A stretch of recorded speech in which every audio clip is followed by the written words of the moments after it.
Hello, welcome back to another movie review. I'm David. This is Ben. Hi. Uh, so we just got back from seeing Attack the Block. And I'm sure you probably haven't heard of this film. I hadn't even heard of it until today, till Ben said we got to go see this. So what did you think? I thought it was absolutely great.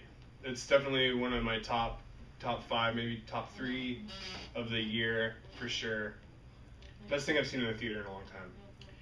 Yeah, for me as well. I would say I haven't seen as many movies as you did, but I'd say it's number one for me for the whole summer at least. Probably for the whole year.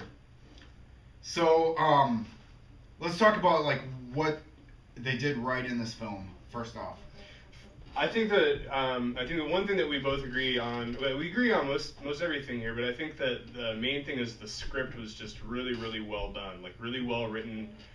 With a lot of consideration for characters, like the character building is just done in a really clever way that doesn't assume too much of its audience. And you learn about the characters in a very interesting way. yeah, and it's not like we were talking about. It's not like something that's up front right away. They say, okay, these are your characters. Deal with them. It's only like the female lead, Sam. It's only her character that you get any exposition in at the beginning of the film, and the rest of the characters, they're kind of developed over time, and things are revealed, like their exposition is revealed, and then the main character Moses, like his exposition isn't until right before the climax.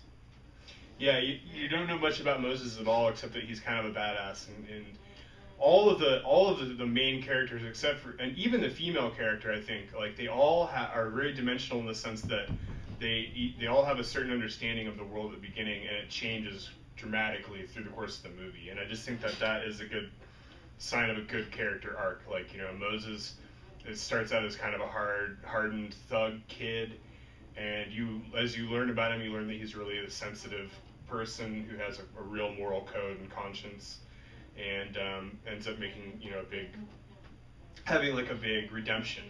Yeah. And I just think that's really great. Like, it's really great that you see that in a movie and that your characters have thought about that much. Yeah, and some of the other things that I thought were really great about the film, is about the script especially, was the social metaphors that they used in the film. Like we're talking about the idea of xenophobia, because the film starts out with a mugging, and there's their five main characters and then the female, and the five characters are mug this woman who's like in her late 20s, early 30s or so, and that's how the movie opens. And later on in the film, you find out that they wouldn't have mugged her if they knew that she had lived in the same block as they do, because most of the film all takes place in this apartment block, and they use the aliens also as this metaphor for xenophobia, and that comes up many times in the film, I think.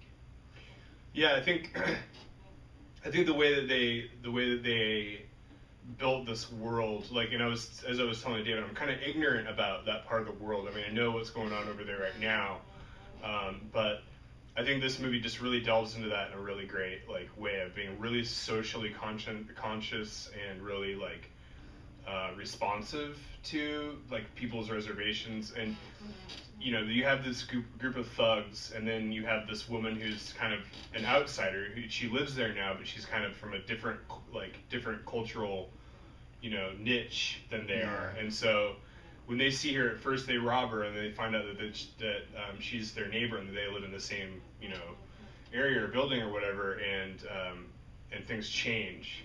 That their understanding of the world changes. So this idea of the other, there's always an other for each character, and when they're all forced into a situation, a very typical thing happens in movies like this, that they become friends and they become forgiving of each other and understanding of each other. But one thing that doesn't change is that this other, yeah, aliens. The aliens is really, there's a lot going on there, and I'm not sure. I think there's a lot of symbolism and metaphor in the way that those aliens are designed and built to typify and symbolize certain things. Before we talk about the creature design, I want to touch though about the beginning where the one alien like crashes into this car, and right away like the five teenagers, they want to kill it, and they end up like chasing it down and then smashing its head in and killing it. And that action like brings these repercussions of all the consequences that happen in the film. And I think that's really interesting too because the alien is the ultimate other. Mm-hmm. And so they attack it right away, and then that brings the repercussions that come along. Yeah, that's right. That's how this whole story gets started, and that's I think that's a very realistic reaction for those characters to have to this thing, because not only does it attack him, Yeah. it attacks Moses, but you know, so he wants to kill it for that reason, but just for the fact that it's different and it's ugly and it's scary, you know, they want to go track it down and kill it, and you know, that's just like any book in history that you read about, you know, one culture, you know, integrating with another culture. That's the initial reaction most times. So I just think that that's a great way to get the ball rolling, and it just gets more interesting from there. And so you want to talk about the creature design though also seems like a metaphor though too. Yeah, well, they even say, like, you know, the creatures are. I don't want to say too much because I think that that's one of the most pleasant surprises in the movie, is when you see these things in their full, like full shots of them, you know. Yeah. And that's, you know, that again it segues into camera work, which we'll talk a little bit about in a second. But like, you know, they're described as being like pitch black creatures, and I just think that that's a really interesting idea. There's only certain parts of the anatomy that you can really even make out on these creatures. Yeah. And I just think that that's really fascinating way of symbolizing the idea of the other, of not being something that you can understand at all. They make certain associations to it being like a monkey wolf or an ape wolf or something like that, you know, and that doesn't even come close to really describing the things. Yeah. But I just think it's one of the most ingenious, like, fresh, new designs for an alien, let alone just a creature of any kind or monster of any kind that I've seen in a movie in forever. And it fits so well with the story. Like a lot of movies, like if they have an alien, they want to make something that just looks crazy looking, and they just do it just to make it look crazy looking. Whereas this one, it fits so well with the story, and it fits so well with everything that happens in the film. Yep, absolutely agree. So yeah, no, let's talk about the photography, because that was one thing that I noticed right away, because a lot of the transition shots were actually really interesting shots. A lot, because in the beginning of movies, like, things move a little slower. So one way that they really drew me in though was with the photography. Mm-hmm. One of my favorite shots is towards the beginning, and it's not a shot of any of the like story action really, but it's actually behind the title credits, or the main credit like sequence, I guess. Yeah. That, you know, you see this alien drop and hit this car, and then a little bit of action happens, and then it pans up. There's two great tracking shots of like sky to the ground, and then back up to the sky, and you see these things as they're falling to Earth, and then Attack the Block comes up on the screen. Yeah, that and part was cool. From that moment, I knew I was gonna love the movie. I just knew it. There can't. This movie cannot go too far wrong, having had that and like just incredibly brilliant little snippet of visual, you know. And from there, you know, that it just gets better and better. Like the way that all of the dialogue is shot is really clever. It's very crisp and clear. And then they go into, and this is probably and partially tied into the way that the movie is edited as well.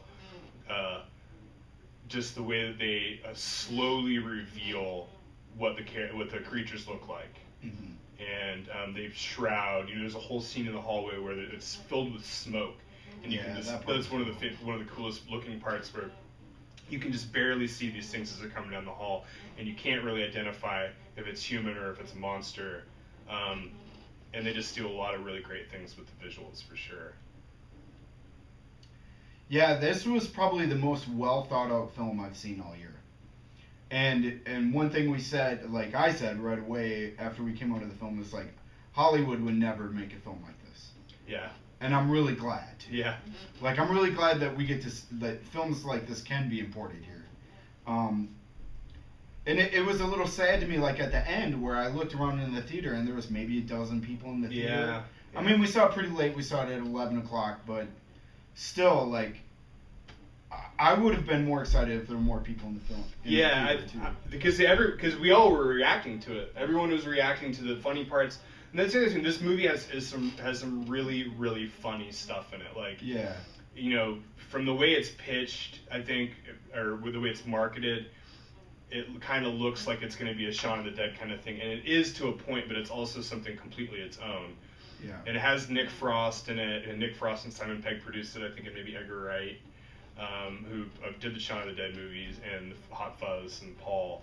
But I just think that this has its own language and its own style and everything, and the comedy is really great, and that's what the people were reacting to the most. I think was the funny parts. You hear people laughing a lot, and every once in a while you'd hear somebody be like, "Whoa!" Like when a creature pops up for the first time, and you see his teeth. You're just like, and everyone's kind of taken aback.